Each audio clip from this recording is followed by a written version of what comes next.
अभी हम लोग NCERT class 12 chemistry solution chapter का एक्सरसाइज करने वाले हैं। इसमें क्वेश्चन दिया हुआ है कि डिफाइन द फॉलोइंग टर्म्स। ये कुछ टर्म्स है, उसको डिफाइन करना है, जिसमें पहला है मोल फ्रैक्शन, मोलैलिटी, मोलैरिटी और मास परसेंटेज। ये सब क्या होता है सबको बारी बारी से समझेंगे। अगर सिर्फ आपको डेफिनेशन से मतलब है तो स्क्रीनशॉट लीजिए और चलते बनिए। अगर समझना है इसको तो ठहरिए जरा। सबसे पहले हम लोग बात करते हैं कि मोल फ्रैक्शन क्या होता है। ठीक है, तो मोल फ्रैक्शन क्या हो गया कि जैसे मान लिया जाए it is the ratio of the number of moles of particular component, जैसे कि in the given mixture to the total number of moles of all the components in the mixture. ठीक है, मतलब कहने का क्या हुआ, इसको इससे डिनोट करते हैं। जैसे कि मान लिया जाए ये एक मिक्सचर है हमारे पास, इस मिक्सचर में क्या कहते हैं साल्ट भी मौजूद है, शुगर भी है और वाटर भी है, यानी कि पानी में नमक और चीनी दोनों घोल दिए हैं। हमको अगर मान लिया जाए मोल फ्रैक्शन जानना है किसका, क्या कहते हैं मान लिया जाए साल्ट का जानना है। ठीक है, तो करेंगे क्या उसको समझिए। जैसे मान लिया जाए साल्ट का जो नंबर ऑफ मोल्स है, ठीक है, नंबर ऑफ मोल्स किसका, साल्ट का, ये NSA। मान लिया जाए शुगर है, उसका नंबर ऑफ मोल्स, ठीक है, उसका नंबर ऑफ मोल्स NSU। अच्छा, उसके बाद वाटर जो है उसका नंबर ऑफ मोल्स मान लिया जाए NW।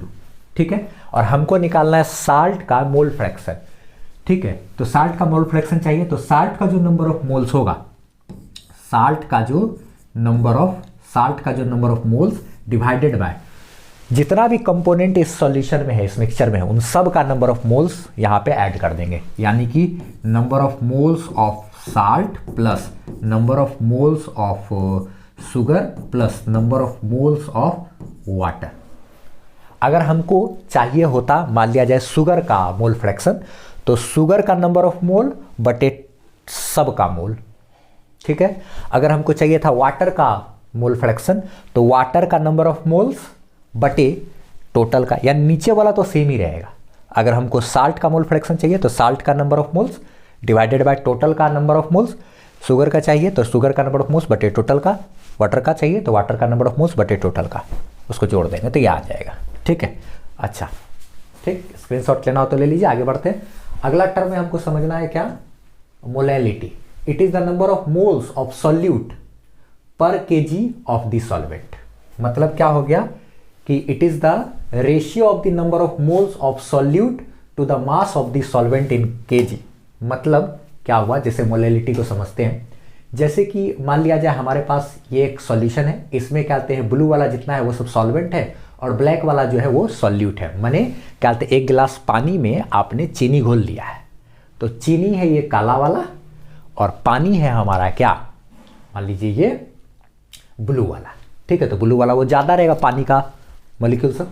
तो हमको अगर मोलैलिटी समझना है तो मोलैलिटी क्या होता है, मोलैलिटी क्या हुआ, क्या कहते हैं it is the number of moles of solute, यानी कि जो सॉल्यूट का जो नंबर ऑफ मोल्स है, यानी कि जो चीनी है उसका जो नंबर ऑफ मोल्स है, यानी सॉल्यूट की बात करें तो टोटल नंबर ऑफ मोल्स उसका मान लिया जाए अगर N है तो उसको डिवाइड कर देंगे हम लोग, ये जो सॉल्वेंट इसमें है यानी कि जो पानी है, ठीक है, उसका टोटल मास अगर मान लिया जाए 15 kg है तो उससे हमको केजी में ऐसे डिवाइड कर देना है। यानी कि सॉल्यूट का जो नंबर ऑफ मोल्स है, सॉल्यूट यानी कि अगर चीनी कम मात्रा में तो चीनी का नंबर ऑफ मोल बटे आपको डिवाइड करना है जो पानी है ना उसका टोटल मास केजी में आपको यहाँ पे डिवाइड करना है तो हो जाएगा।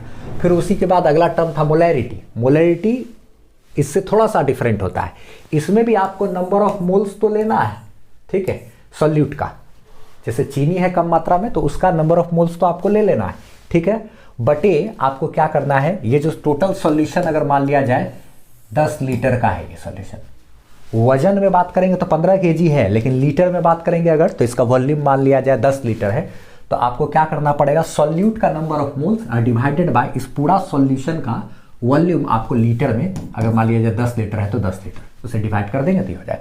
तो मोलैलिटी और मोलैरिटी में क्या फर्क हुआ, मोलैलिटी हो गया सॉल्यूट का नंबर ऑफ मोल्स, इसमें भी ऊपर रहता है, मोलैरिटी में भी सॉल्यूट का नंबर ऑफ मोल्स ऊपर रहता है, मगर नीचे वाला दोनों का अलग अलग होता है।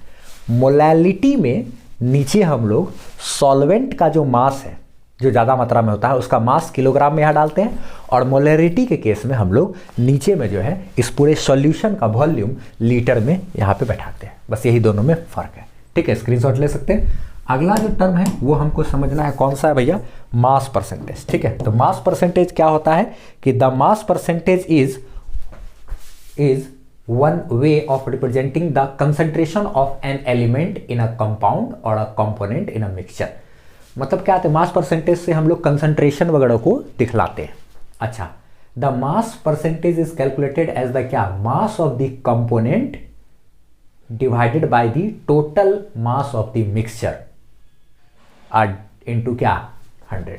मतलब जैसे कि अगर मान लिया जाए हमारे पास मास परसेंटेज को समझते हैं हम लोग, जैसे मान लिया जाए शुगर भी है यहाँ मिला हुआ, साल्ट भी मिला हुआ है और वाटर भी मिला हुआ है, तीनों मिला हुआ है। ठीक है, शुगर है क्या कहते हैं, मान लिया जाए ये सब चीज़ क्या कहते हैं, सबका अपना अपना कुछ न कुछ क्या कहते हैं वजन दिया हुआ है। ठीक है, इसको मान लिया जाए ये थोड़ा सा ज़्यादा मात्रा में हम लिख दिए, जैसे मान लीजिए ये 2 kg है, ठीक है, ये 3 kg है और ये हमारा पानी 5 kg है। ठीक है, मान लिया जाए ऐसे ऐसे। ठीक है, हमको क्या समझना है यहाँ पे, मास परसेंटेज निकालना है शुगर का। ठीक है, तो शुगर का मास परसेंटेज चाहिए, तो शुगर का क्या कहते हैं जो मास है वो बटे टोटल मास सॉल्यूशन का कितना है, टोटल मास 5 3 8 2 10 इतना, अब गुना क्या करेंगे 100 आ जाएगा, तो ये और ये कट जाएगा, तो ये आ गया क्या 20%।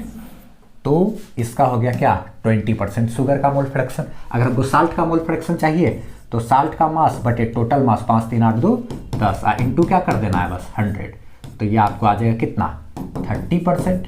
ठीक है, इसका चाहिए तो वाटर का क्या कहते हैं मास परसेंटेज चाहिए, तो वाटर का मास बटे टोटल मास 5 3 8 2 10 kg इंटू क्या करना है आपको 100 कर देना है बस, तो ये आपका हो गया क्या 50% ना। तो इस तरीके से आप सबका मोल फ्रैक्शन भी निकाल सकते हैं, स्क्रीनशॉट ले लिया जाए। ठीक है, ये डेफिनेशन आप लिख सकते हो इतना। ठीक है, उम्मीद करते हैं आपको ये समझ में आया होगा। थ्योरी वगैरह के लिए प्लेलिस्ट विजिट कीजिए या चैप्टर का नाम बाय एम अनवर सर्च कीजिएगा, तो क्लास 11 12 का फिजिक्स भी मिलेगा, केमिस्ट्री भी। Bye bye.